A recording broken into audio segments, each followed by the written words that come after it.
Аз съм една от вас и днес вие се срещате с мен, Диляна.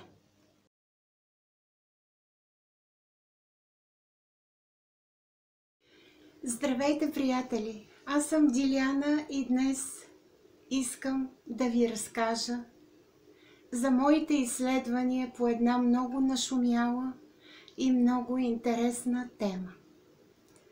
А тя е следната.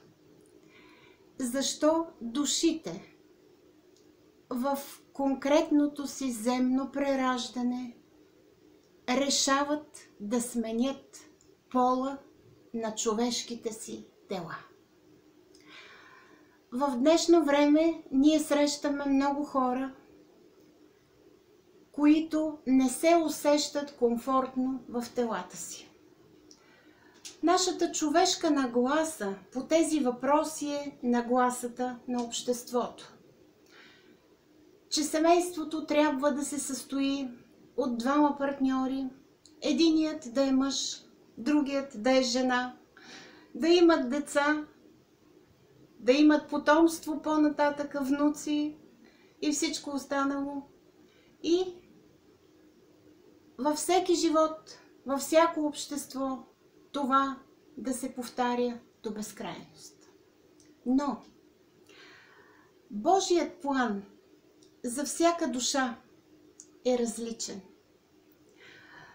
Душата няма пол. Тя е едновременно мъжка и женска, така да я нарека. Слизайки обаче от отвъдното в конкретното човешко тяло, ако тя е имала много преживявания и много прераждания само в тела от единия пол, тя е изработила вътрешно в себе си нагласата да бъде винаги от този пол, когато слезе в конкретното човешко тяло и се прероди в него. По тази причина в днешно време ние срещаме хора, които са различни. Например, срещаме гейове, срещаме лесбийки, срещаме други хора, които абсолютно не могат да свикнат с човешкото си тяло и искат задължително да променят пола му.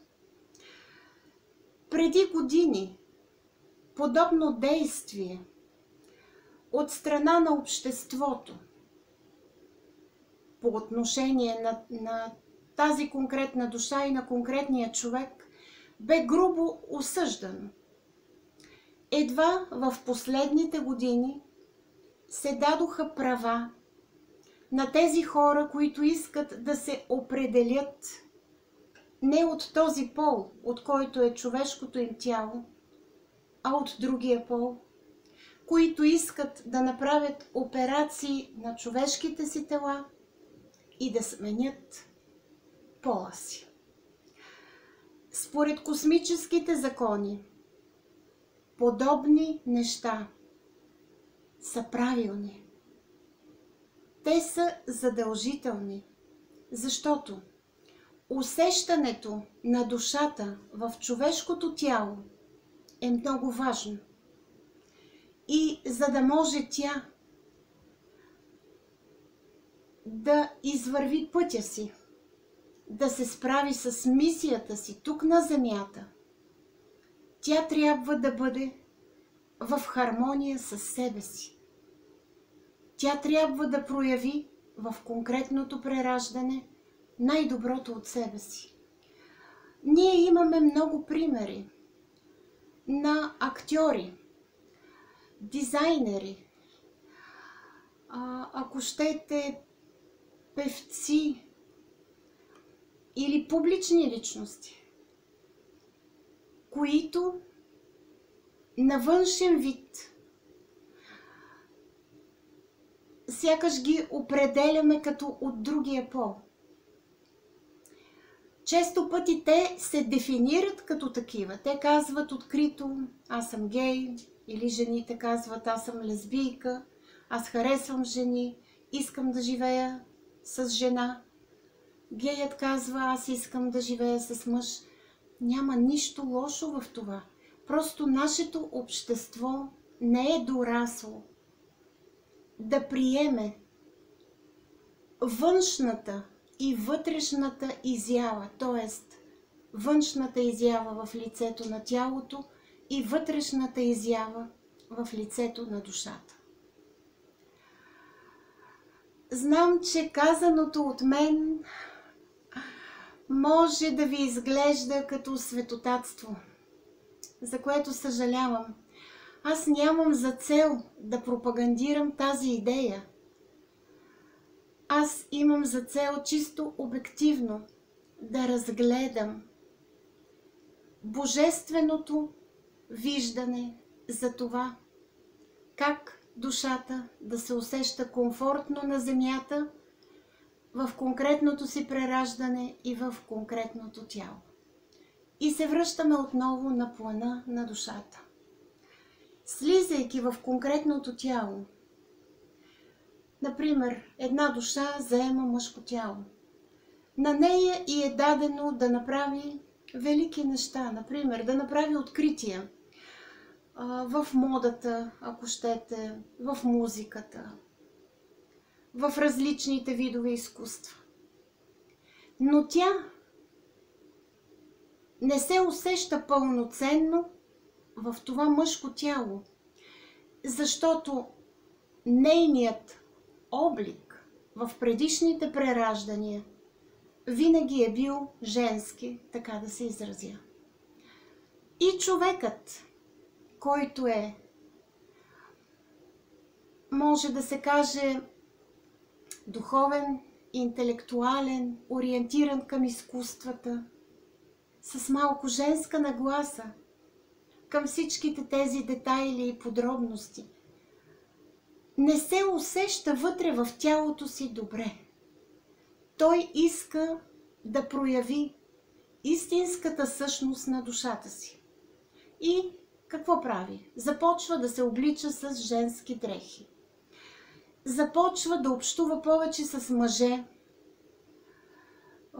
които се усещат действително като мъже в тялото си. Т.е. с души, които действително са добре наместени в тялото. И на тях не им пречи, че те ще общуват с мъж, който има вътре в душата си малко по-женска, в кавички, така да я нарека, нагласа.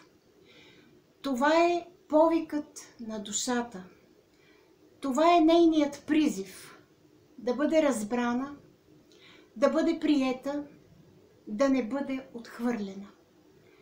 И когато човек или душа в това тяло, в мъжкото тяло, усещащата се по женския начин душа, срещне точния партньор, това за нея е импулс.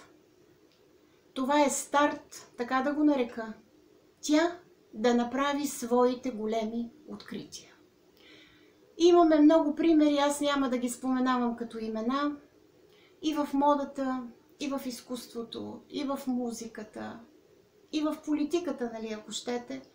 И няма нищо лошо в това. Не бива да осъждаме хората, които се дефинират като такива, които дават своята вътрешна идентификация по външния начин.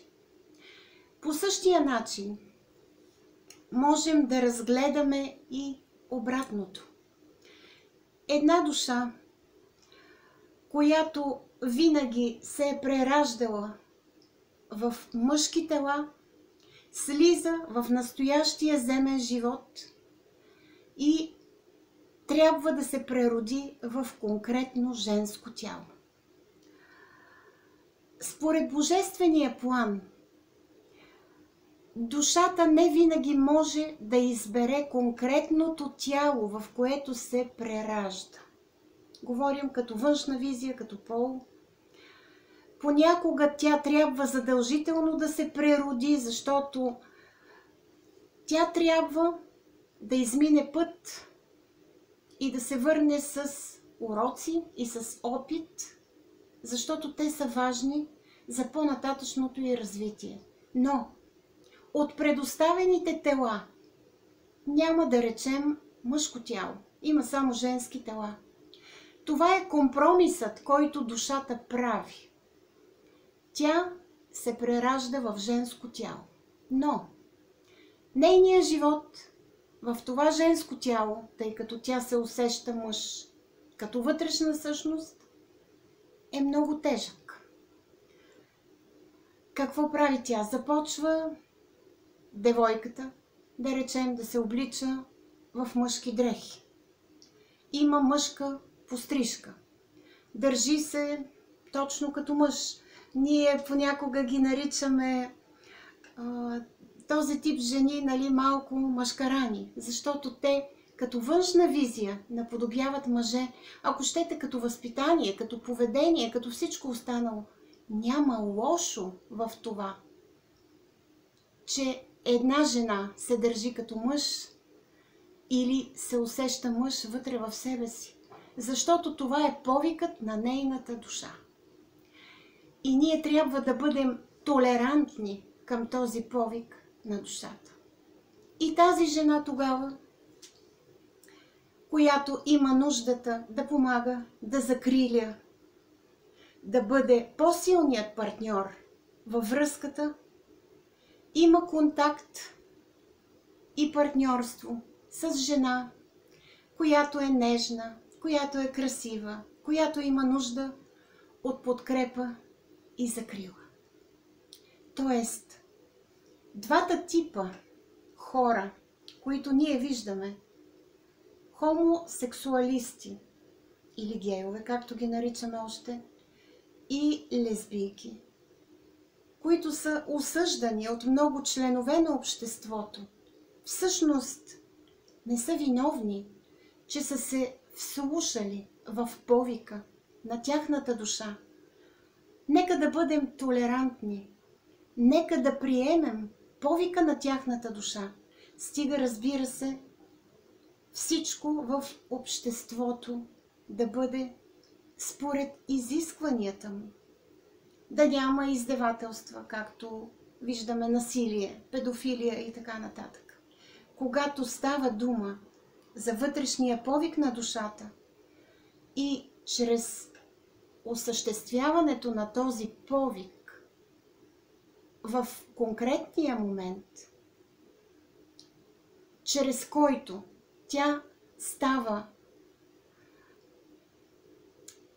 човек, който продуцира различни неща, независимо дали става дума за изкуство, за култура, за различни открития. Т.е. тя подпомага обществото ни като такова. Това може само да допринесе за нашия по-добър живот. И, поглеждайки чисто обективно, когато човек е по-широко скроен, той маха с ръка и казва: всъщност няма значение кой какъв е, като външно поведение или като външна визия, кой как е облечен. Важното е вътре, в него самия, когато сме по-издигнати, когато сме по-отворени и по-приемащи и когато контактуваме с душата му, ние всъщност да го разбираме, да го приемаме като такъв, да не го осъждаме.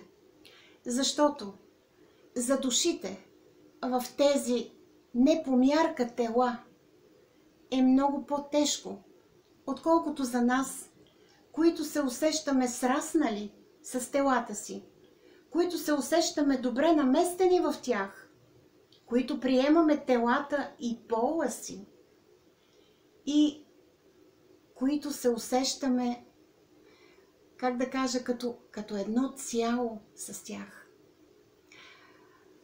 Защо казвам всичките тези неща? Защото тепърва бъдещето ще ни донесе задължителна смяна на пола, на телата.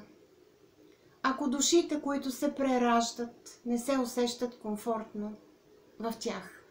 В много европейски държави и, ако щете, и в световен план, това вече е официално прието и никой не осъжда тези хора, които искат да сменят пола си.